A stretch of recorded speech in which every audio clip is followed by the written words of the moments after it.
दुनिया भर में वॉर्स चल रहे हैं।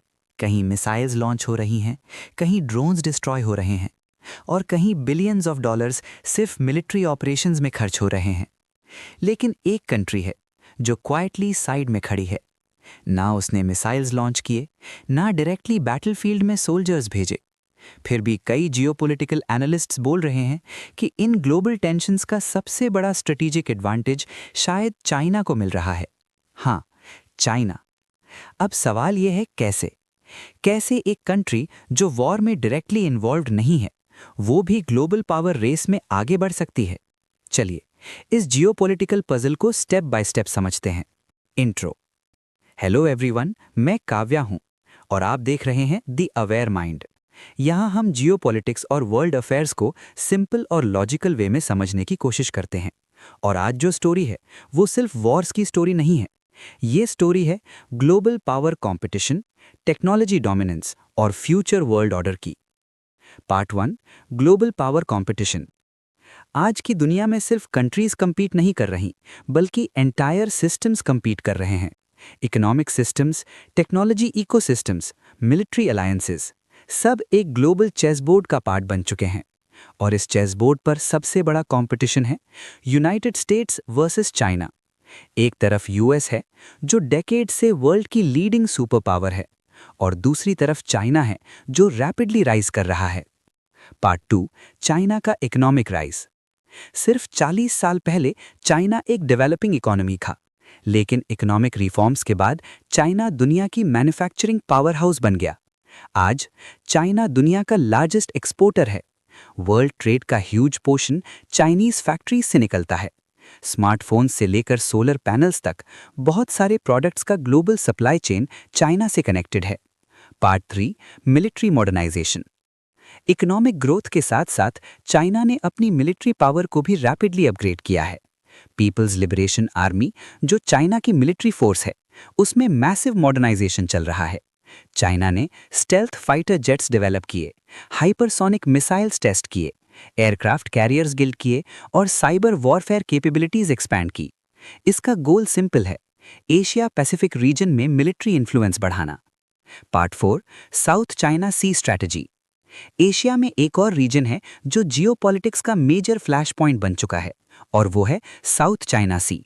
यहाँ दुनिया के सबसे इंपॉर्टेंट शिपिंग रूट्स हैं। ग्लोबल ट्रेड का ह्यूज परसेंटेज इसी रीजन से पास होता है। इसी वजह से चाइना ने यहाँ आर्टिफिशियल आइलैंड्स बिल्ड किए, मिलिट्री बेसिस डेवलप किए और अपनी प्रेजेंस स्ट्रॉन्ग की। Part 5, Taiwan question. लेकिन एशिया पैसिफिक जियोपॉलिटिक्स का सबसे सेंसिटिव इशू है ताइवान। ताइवान एक सेल्फ गवर्नड आइलैंड है, लेकिन चाइना उसे अपना टेरिटरी मानता है। 1949 के चाइनीज सिविल वॉर के बाद ताइवान और मेनलैंड चाइना अलग पॉलिटिकल सिस्टम्स बन गए। तब से ताइवान इशू चाइना की नेशनल पॉलिटिक्स का मेजर टॉपिक रहा है। पार्ट 6, ताइवान की स्ट्रेटेजिक वैल्यू। ताइवान सिर्फ पॉलिटिकल रीजन से इंपॉर्टेंट नहीं है, बल्कि टेक्नोलॉजिकल रीजन से भी। ताइवान दुनिया की मोस्ट एडवांस्ड सेमीकंडक्टर इंडस्ट्री का सेंटर है। सबसे फेमस कंपनी है ताइवान सेमीकंडक्टर मैन्युफैक्चरिंग कंपनी। ये कंपनी दुनिया के सबसे एडवांस्ड माइक्रोचिप्स बनाती है, और ये चिप्स यूज होते हैं smartphones, artificial intelligence, super computers, satellites, fighter jets. यानी मॉडर्न टेक्नोलॉजी का फाउंडेशन सेमीकंडक्टर्स पर डिपेंड करता है। Part 7, chip war.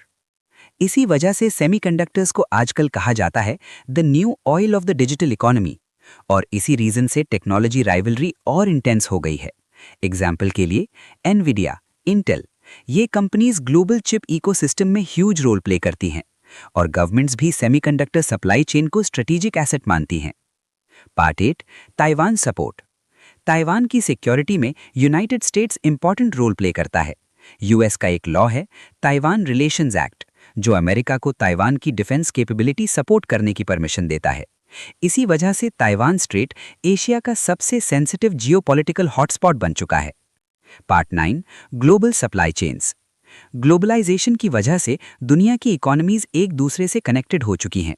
एक स्मार्टफोन बनाने के लिए चिप्स ताइवान से आते हैं, कंपोनेंट साउथ कोरिया से, असेंबली चाइना में होती है। यानी modern economy complex supply chains पर डिपेंड करती है, और इसी वजह से जियोपॉलिटिक्स और इकोनॉमिक्स अब डीपली इंटरकनेक्टेड हो चुकी हैं। Part 10, future power balance. अब एनालिस्ट्स एक इंपॉर्टेंट क्वेश्चन पूछते हैं, फ्यूचर में ग्लोबल पावर बैलेंस कैसा होगा? क्या यूनाइटेड स्टेट्स अपनी लीडरशिप मेंटेन करेगा या चाइना नेक्स्ट सुपर पावर बन जाएगा? इसका आंसर सिंपल नहीं है, क्योंकि ग्लोबल पावर सिर्फ मिलिट्री स्ट्रेंथ से डिसाइड नहीं होती।